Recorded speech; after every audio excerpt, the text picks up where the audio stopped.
Assalamualaikum warahmatullahi wabarakatuh. Di sini saya dari kelompok 7 akan memperkenalkan teman-teman saya. Nama saya Rahel Titin Sulistiani dan salah satu teman saya yang kedua yaitu Rizka Ayunanda dan yang ketiga Valeri Budiarti, yang keempat Vivian Farani Agustin. Kami akan menjelaskan dan menjabarkan tentang materi yang diberikan oleh dosen kami, yaitu Bapak Budi, dengan tema analisa pekerjaan. Berikut videonya. Baik, saya akan menjelaskan yang pertama terkait tentang analisa pekerjaan.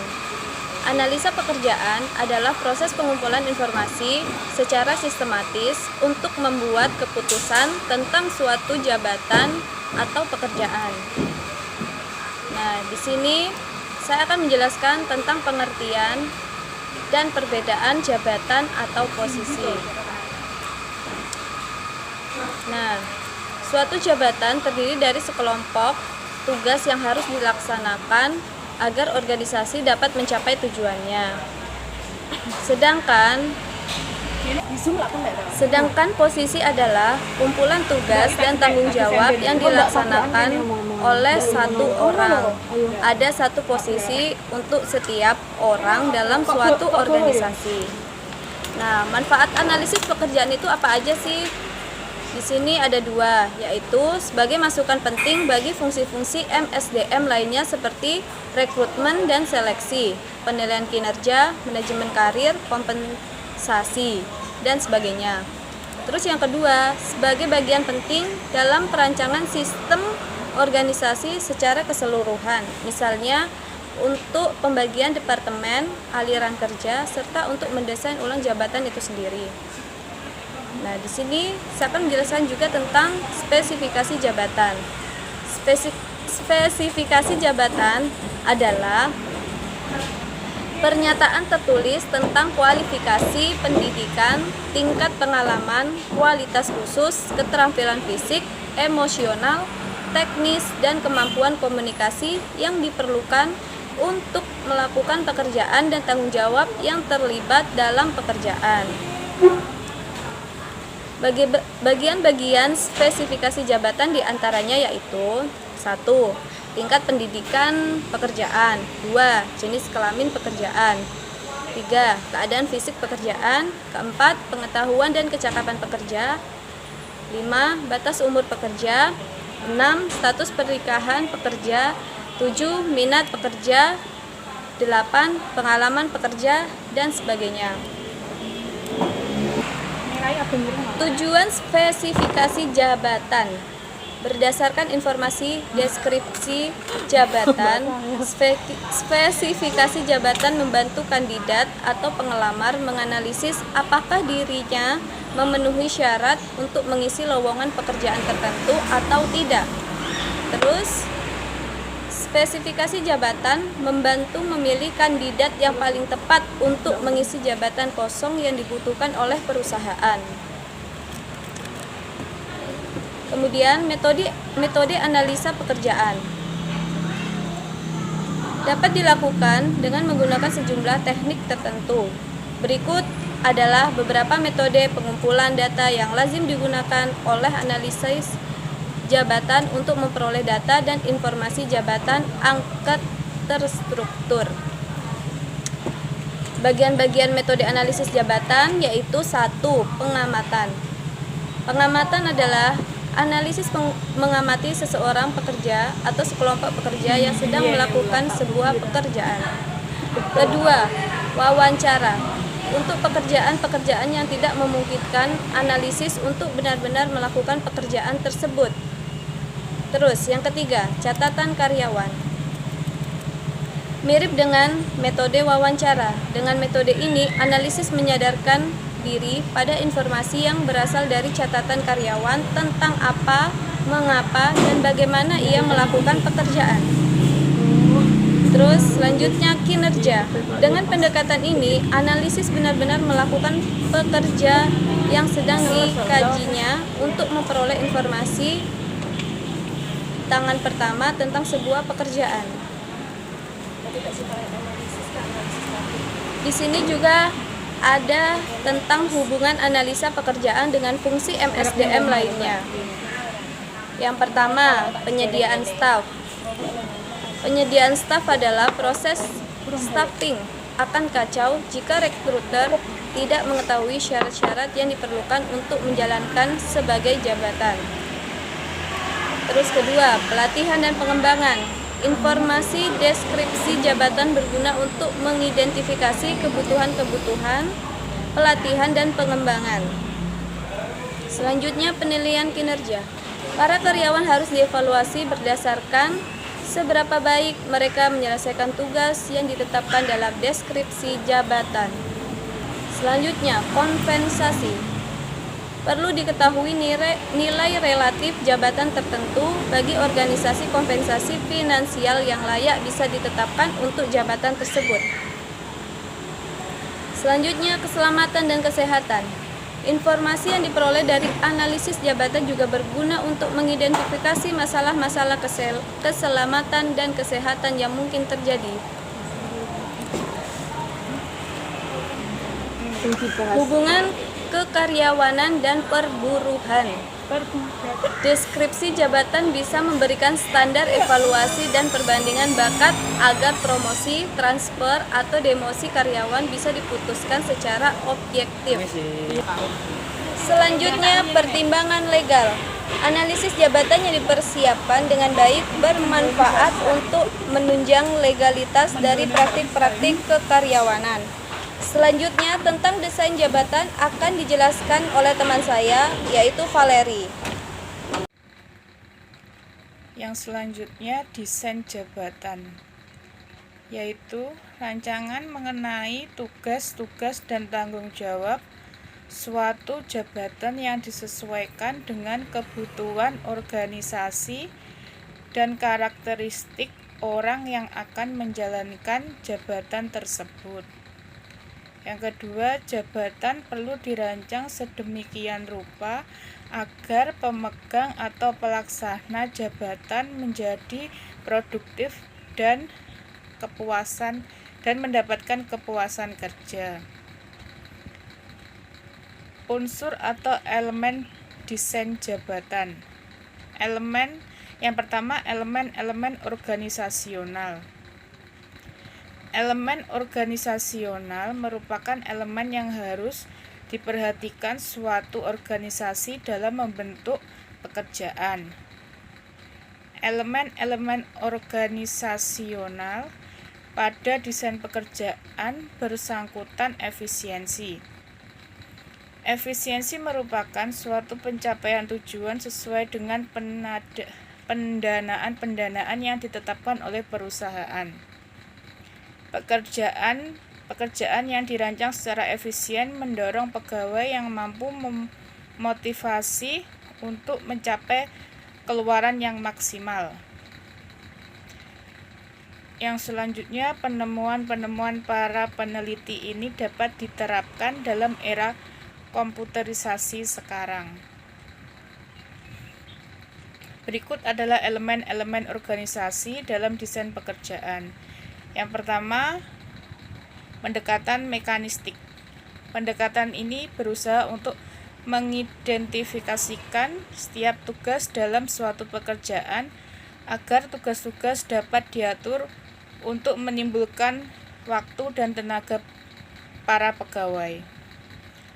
Setelah identifikasi tugas selesai, jumlah tugas dikelompokkan menjadi satu pekerjaan. Hasilnya adalah spesialisasi. Pendekatan ini mendekatkan efisiensi waktu, tenaga, biaya tenaga kerja, latihan, dan pengembangan. Teknik ini masih secara luas digunakan dalam operasi-operasi perakitan dan terutama efektif bila para pegawai kurang berpendidikan atau kurang mempunyai pengalaman. Yang kedua, aliran kerja. Aliran kerja dalam suatu organisasi sangat dipengaruhi oleh sifat produk atau jasa.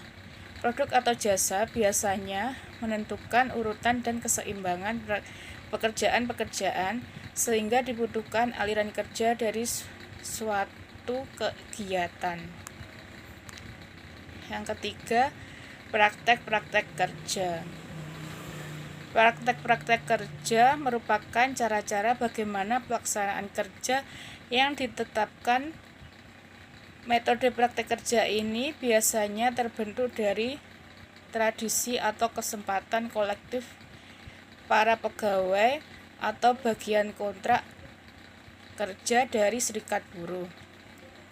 Hal ini mengurangi fleksibilitas Departemen Personalia dalam merancang pekerjaan-pekerjaan.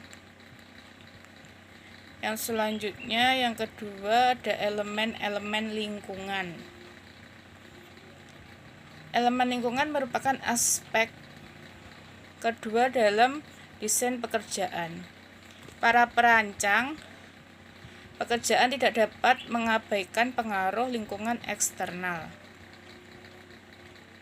Elemen-elemen lingkungan pokok dalam desain pekerjaan adalah kemampuan dan tersedianya para pegawai potensial serta pengharapan sosial. Misalnya masyarakat di lokasi perusahaan. Meskipun tidak mempunyai keterampilan, namun katanya sering menuntut langgan kerja. Di samping itu, masyarakat yang mempunyai keterampilan, mempunyai pengharapan yang lebih tinggi dalam hal kualitas kehidupan kerja, meski aliran dan praktek-praktek kerja mungkin menyarankan suatu desain pekerjaan tentu, namun pekerjaan harus memenuhi harapan para pegawai dan masyarakat.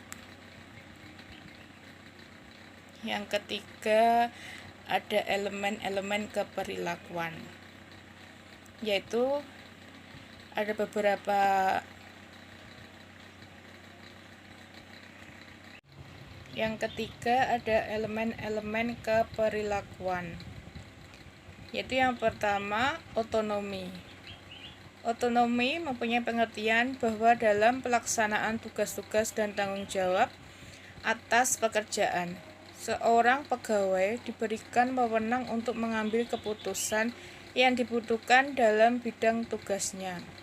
Dengan memberikan wewenang pengambilan keputusan, maka akan bertambahnya tanggung jawab sehingga akan cenderung meningkatkan perasaan dipercaya dan dihargai. Kurangnya otonomi akan menyebabkan pegawai menjadi apatis atau menurun prestasi kerjanya. Hal ini akan mengakibatkan turunnya kepuasan kerja pegawai dan melaksanakan tugasnya. Yang selanjutnya, variasi. Variasi pekerjaan sangat dibutuhkan oleh pegawai dalam melaksanakan tugasnya.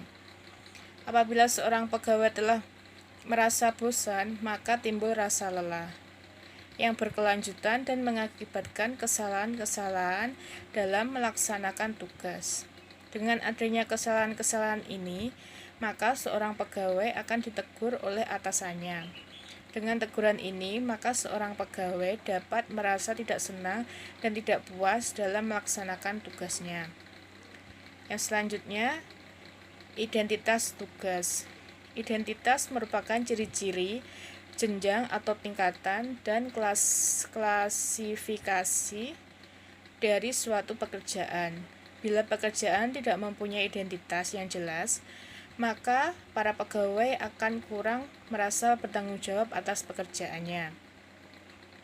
Hal ini berarti bahwa kontribusi atau sumbangan-sumbangan atau hasil pekerjaan para pegawai tidak tampak dengan jelas, sehingga kepuasan kerja dapat menurun. Yang selanjutnya, umpan balik. Bila pekerjaan-pekerjaan yang dilaksanakan, pegawai memberikan umpan balik tentang beberapa baik pelaksanaan pekerjaan mereka, maka para pegawai akan mempunyai pedoman dan motivasi untuk melaksanakan pekerjaan dengan lebih baik. Hasil atau nilai prestasi kerja pegawai dalam melaksanakan tugasnya haruslah diberitahukan sehingga dapat memperbaikinya atau dapat meningkatkannya, sehingga kepuasan kerja pegawai dapat ditingkatkan. B. Teknik desain pekerjaan, yaitu ada bagian-bagiannya. Yang pertama, simplikasi pekerjaan merupakan suatu teknik desain pekerjaan yang mengarah kepada pekerjaan yang sangat terspesialisasi. Yang B. Teknik desain pekerjaan. Yang pertama, simplikasi pekerjaan merupakan suatu teknik desain pekerjaan yang mengarah kepada pekerjaan yang sangat terspesialisasi. Ini berarti pekerjaan disederhanakan atau dipecah-pecah menjadi bagian kecil, biasanya terdiri dari beberapa operasi. Resiko simplikasi pekerjaan adalah bahwa pekerjaan-pekerjaan bisa menjadi terspesialisasi sehingga menimbulkan kebosanan yang tinggi. Yang kedua, rotasi pekerjaan. Teknik desain pekerjaan dengan memungkinkan adanya rotasi pekerjaan akan membuat seorang pegawai secara sistematis berpindah dari suatu posisi ke posisi atau pekerjaan yang lainnya di dalam organisasi. Dengan teknik ini akan membuat pegawai tidak merasa bosan dan banyak bidang pekerjaan yang akan diketahuinya. Namun, tingkat produktivitas akan rendah. Hal ini disebabkan karena para pegawai yang baru pindah ke pekerjaan yang baru akan terlebih dahulu menyesuaikan diri dan memahami pekerjaannya. Yang ketiga, pemekaran pekerjaan merupakan suatu teknik desain pekerjaan dengan mengadakan perluasan kerja. Pekerjaan diperluas sampai pada tingkat di mana bagian-bagian yang berkaitan erat dan saling mendukung diselesaikan oleh seorang pegawai atau bagian. Hal ini sangat mengurangi tingkat kebosanan dan akan meningkatkan kepuasan kerja. Maksudnya, pemekaran pekerjaan ditujukan kepada pekerjaan yang sederajat yang masih mempunyai kesamaan fungsi, tugas, dan tanggung jawabnya. Yang keempat, pemekaryaan pekerjaan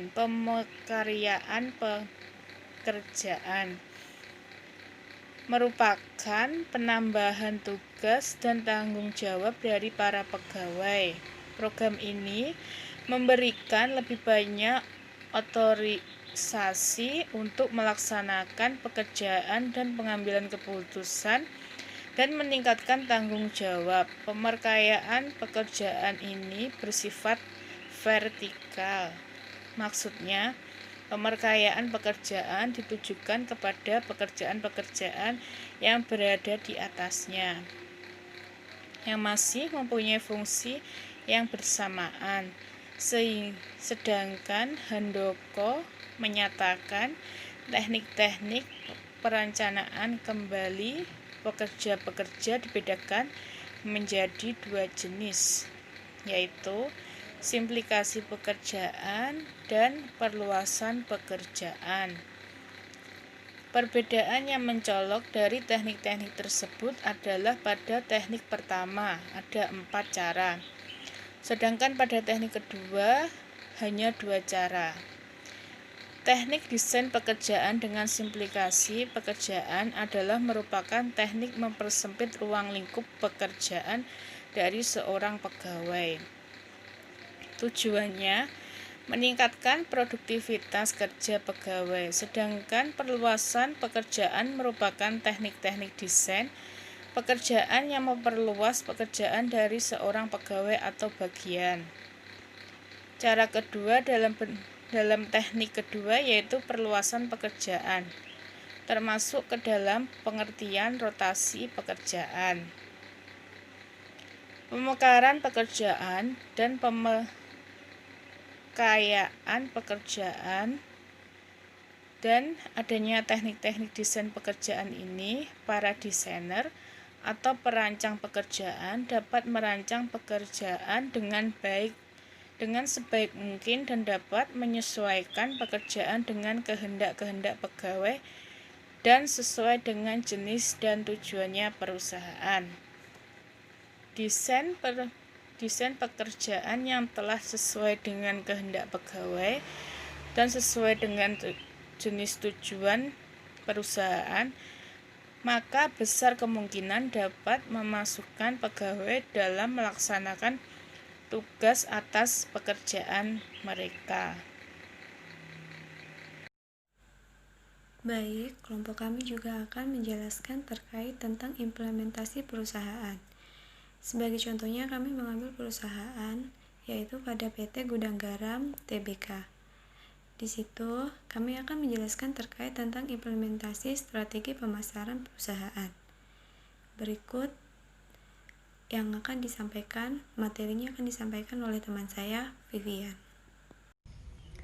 Yang selanjutnya saya akan menjelaskan mengenai sejarah perusahaan. Sejarah perusahaan PT Gudang Garam Tbk merupakan salah satu produsen rokok kretek terkemuka yang menguasai pangsa pasar terbesar di Indonesia, memproduksi lebih dari 70 miliar batang rokok pada tahun 2001, dan dikenal sebagai produsen rokok yang bermutu tinggi. Dilihat dari aset yang dimiliki, nilai penjualan, pembayaran pada cukai dan pajak kepada pemerintah, serta jumlah karyawan, PT Gudang Garam Tbk merupakan perusahaan terbesar dalam industri rokok kretek. Perjuangan PT Gudang Garam Tbk hingga mencapai sukses seperti sekarang ini dimulai sejak tahun 1958. Pada tanggal 26 Juni 1958, Bapak Surya Wonowijojo memulai usaha membuat rokok kretek dengan merek dagang Gudang Garam. Menggunakan alat tradisional sederhana, cara memproduksi rokok kretek pada masa itu. Pada saat itu, jumlah karyawan yang bekerja hanya sekitar 50 orang dan menempati lahan persewaan seluas 1000 meter persegi.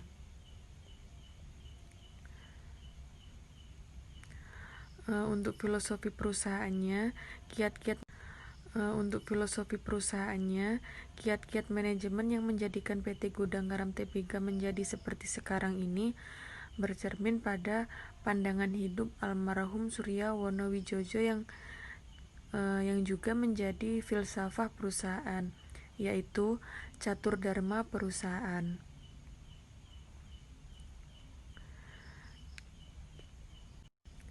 Catur dharma perusahaan ini maksudnya kehidupan yang bermakna dan berfaedah bagi masyarakat merupakan suatu kebahagiaan. Yang kedua, kerja keras, ulet, jujur, serta sehat dan beriman adalah prasyarat kesuksesan. Yang ketiga, kesuksesan tidak dapat terlepas dari peranan dan kerjasama dengan orang lain. Dan yang selanjutnya, karyawan adalah mitra usaha yang utama. Untuk struktur manajemen perusahaan pada PT Gudang Garam ini, menurut anggaran dasar perseroan diurus oleh suatu direksi di bawah pengawasan Dewan Komisaris. Dewan Komisaris yang semuanya diangkat oleh Rapat Umum Pemegang Saham atau RUPS. Untuk jangka waktu 5 tahun sekali mengadakan rapat RUPS. Selanjutnya, saya akan menjelaskan tentang komponen yang ada dalam bauran pemasaran atau marketing mix. Jadi, dalam marketing mix-nya, komponen atau kegiatan yang bisa dilakukan oleh perusahaan agar produk tetap dapat dihasilkan dengan sukses dan diterima oleh konsumen antara lain dengan melakukan perencanaan penetapan harga yang sesuai, penggunaan media promosi yang tepat dan mengena bagi calon konsumennya, serta kualitas produk yang baik pemilihan saluran distribusi yang tepat dalam penyaluran produk pemasaran tersebut. Oleh sebab itu, segenap sumber daya manusia yang ada dalam perusahaan memiliki peran yang sangat penting dalam menjalankan segala aktivitasnya.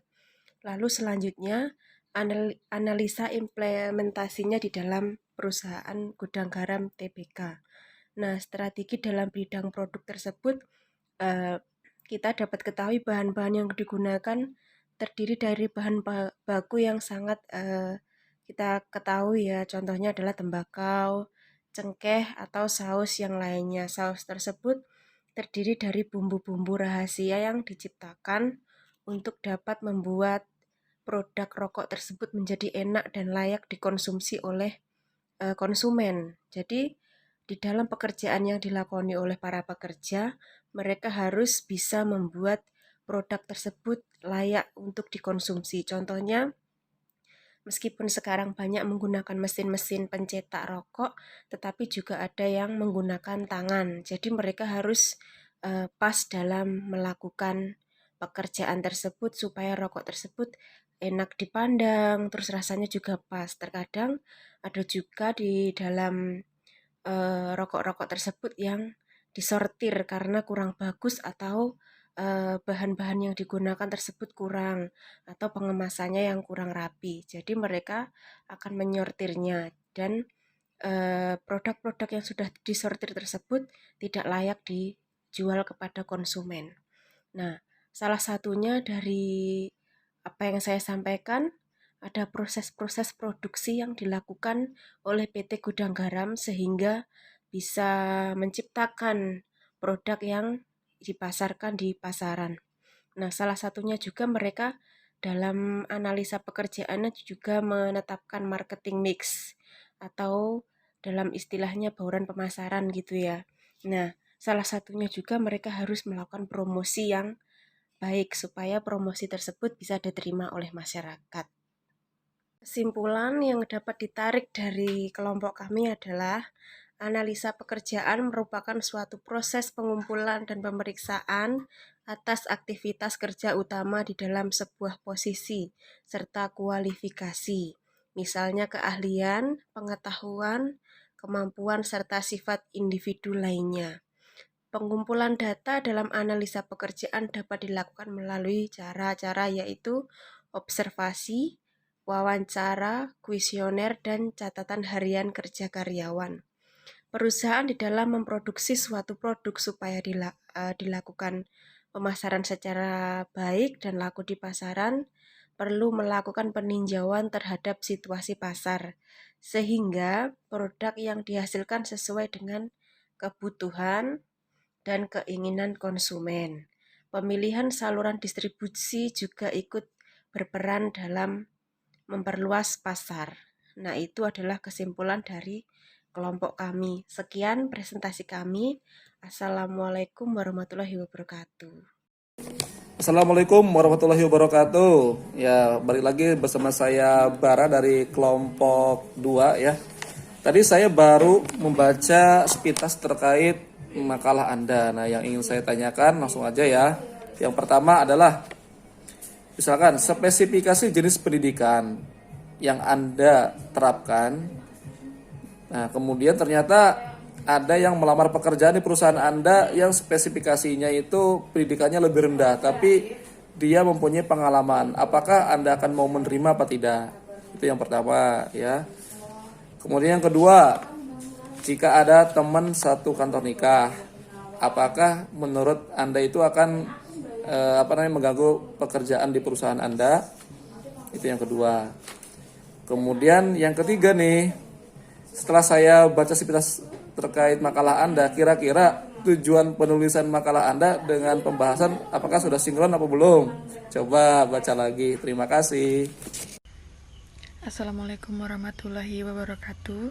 Saya akan menjawab pertanyaan Mas Bara dari kelompok 2 mengenai spesifikasi pendidikan pada suatu perusahaan. Seberapa penting spesifikasi pendidikan pada suatu perusahaan itu tergantung pada perusahaan tersebut. Misalkan suatu perusahaan menetapkan spesifikasi pendidikan itu minimal mungkin S1, tetapi ada pelamar pekerjaan yang mungkin pendidikannya tidak sesuai dengan spesifikasi perusahaan tersebut, tetapi mempunyai pengalaman yang cukup baik. Untuk terkadang perusahaan juga mempunyai kebijakan tersendiri, mungkin ada mengedepankan suatu spesifikasi pendidikan, tapi juga mempertimbangkan pelamar yang mungkin pendidikannya di bawah spesifikasi tetapi mempunyai pengalaman yang cukup baik. Biasanya perusahaan tersebut akan mengadakan rekrutmen terlebih dahulu. Setelah rekrutmen, perusahaan juga akan mengadakan seleksi. Setelah proses rekrutmen dan seleksi tercapai, biasanya suatu perusahaan juga akan menerapkan sistem training terlebih dahulu. Biasanya jangka training itu sampai 3 bulan. Selama 3 bulan training, selama 3 bulan bekerja, mungkin pemilik perusahaan atau pelaku usaha akan menganalisa karyawan tersebut, apakah pekerjaannya maksimal atau bagaimana, akan diputuskan oleh perusahaan tersebut. Biasanya misalkan perusahaan tersebut harus mengedepankan spesifikasi pendidikan yang tinggi, tetapi karyawan yang melamar tersebut spesifikasi pendidikannya rendah. Setelah itu biasanya perusahaan akan mengarahkan kepada karyawannya untuk menambah pendidikan lagi ataupun menambah kursus-kursus yang bisa untuk memberikan formalitas kepada perusahaan tersebut. Terima kasih. Pada intinya, saya sebagai pelaku usaha juga akan mempertimbangkan untuk pelamar yang mungkin spesifikasi pendidikannya tidak sesuai dengan apa yang ditetapkan pada perusahaan. Mungkin saya akan mempertimbangkan terlebih dahulu. Saya mengadakan seleksi, setelah itu juga training, menganalisa bagaimana kinerja karyawan tersebut. Jika memang memenuhi persyaratan perusahaan, saya akan terima. Tetapi juga akan saya arahkan untuk menambah pendidikan ataupun pengetahuan seperti mengikuti kursus atau apapun untuk memenuhi formalitas. Kurang lebihnya begitu penjelasan dari saya. Wassalamualaikum warahmatullahi wabarakatuh. Baiklah, saya akan menjawab pertanyaan dari kelompok Pak Bara tentang jika seseorang menikah atau teman kantor nikah, apa itu bisa mengganggu pekerjaan ya? Intinya seperti itu. Jadi seperti ini ya, kalau namanya karyawan, pasti dia akan juga menikah gitu ya. Lambat laun juga dia akan menemukan pasangan dan pasti menikah.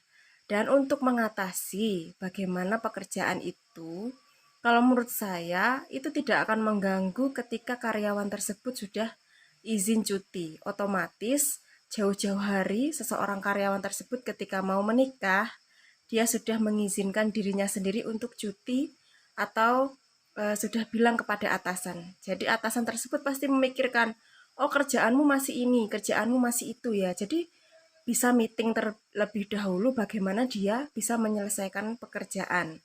Jadi, waktu di hari dia menikah, dia sudah tidak ada tanggungan pekerjaan dan bisa diselesaikan ketika dia sudah selesai cuti atau selesai dalam masa nikahnya tadi. Jadi seperti itu menurut saya.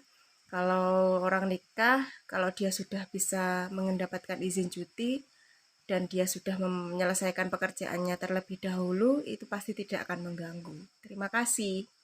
Baik, saya akan menjawab pertanyaan nomor 3. Di sini di makalah kami semua tujuan sudah sinkron terhadap makalah kami, karena di dalam makalah kami sudah menjelaskan terkait dengan analisis pekerjaan ditambah dengan desain pekerjaan.